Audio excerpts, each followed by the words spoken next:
Hi, this is Anis from Never Stop Trucking. In this video we will be talking about if the owner-operator era is dying in America. You feel it, I feel it, every day is getting harder to survive as an owner-operator. Rates are down, fuel's up, brokers are greedy, and now the big carriers want to eat up the rest of us. So I gotta ask, is the owner-operator era dying in America? Let's break it down. Let's talk facts. In 2020, you could run a truck and make money with just hustle. Today, you can hustle your heart out and still lose. Freight rates have dropped by 30 to 40% since the peak. Insurance is up and fuel is up and maintenance is out of control. Meanwhile, mega carriers are flooding the market with cheap labor, often foreign drivers on work visas willing to run for cents on the mile. Not because they're bad people, but because big companies are using them to drive the rest of us out. If you think this is just the market forces, I would not agree with that. This system right now, as it is engineered to make it nearly impossible for small fleets and owner-operators to survive. If you look around, you will see that the FMCSA regulations kill flexibility.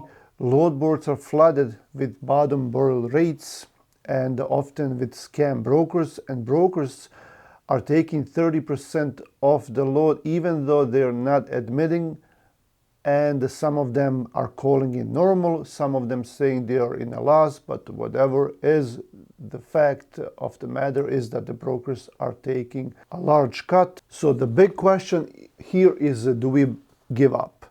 No, we get smart, we get strategic, we band together. This means that we gotta stop chasing every load that's out there. We gotta book loads smart. And I advise owner-operators to specialize in something. Dry vans are the easiest ones to start. They're the easiest to find the loads for. And of course, the most loads out there are for dry vans, for 53-foot trailers. But if you specialize in reefer, and right now, especially right now, the season has started and the reefer loads are great right now. Hazmat, power only, if you can find those, that would be cool too. Open deck, flatbed, step decks, and others. I advise to look into that. You might have to invest a little bit of money for that, but I think at the end it's gonna pay out. Also consider leasing on with a solid authority that actually got your back. One of them is Asusora Express here in Grand Rapids, Michigan. Now this is not the end, this is a shift. Now this is a test that will test the strongest ones and the most hard-headed ones.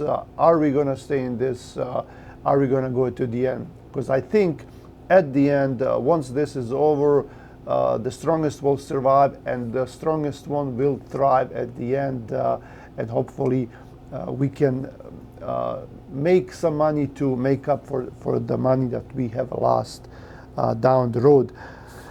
Now, another thing I want to talk about here is owner-operators. What would be the difference between leasing onto someone or starting your own authority? One of my last videos, I spoke about how there's a record number of trucking companies that are shutting down, and how there is also a record number of new trucking companies opening up.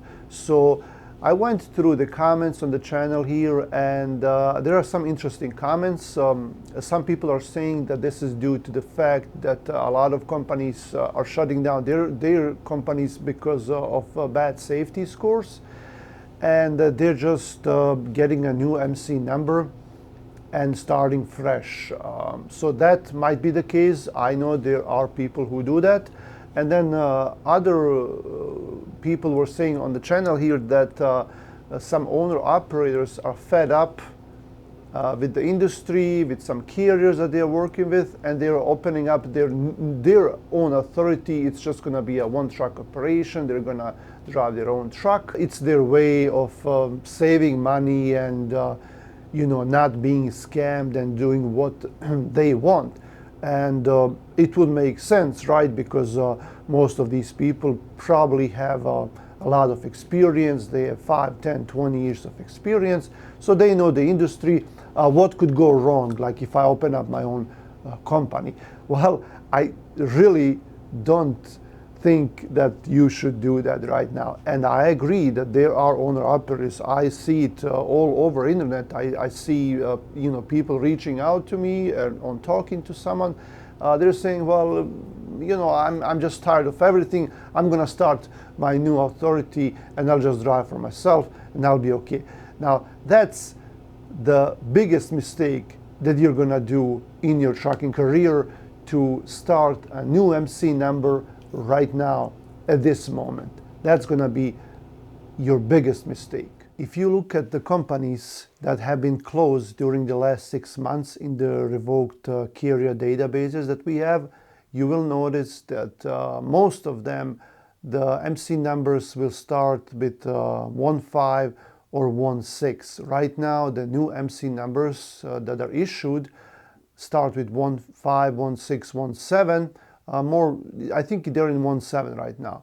So 15 and 16 is just a few months old, and most of them are closing right now. And that's not a coincidence. It has to do with a lot of factors. The biggest one is probably the fact that the brokers will not work with you if you don't have more than 6 months of experience on your MC number, or even 1 year. They will not even look at you. And people think, well, I'm just gonna go open up my new MC number and I'm gonna have my own company, therefore I'll save 12 to 20% on a commission that carriers are charging, but not so fast. There is a lot more to it. If you are leased onto an established carrier, most likely that carrier already is working with most brokers out there.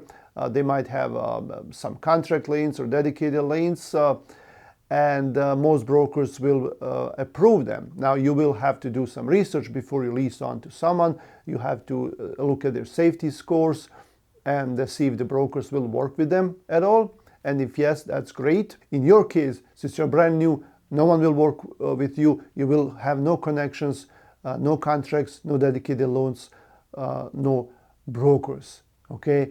And then on top of that, most likely because of the markets, they have been bad for the last 2-3 years, most likely you don't have a lot of cash, and most likely you have no idea how the trucking business works as far as the safety, the permits, accounting, business side management of it, right?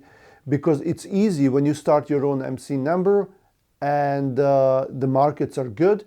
It's easy to get by because you can book loads easily, and it's easier to manage the money, even if you sometimes pay more than what you're supposed to for permits, registration, other stuff like that, then you can still be profitable. But right now, if you want to be profitable, you gotta know what you're doing from the very beginning.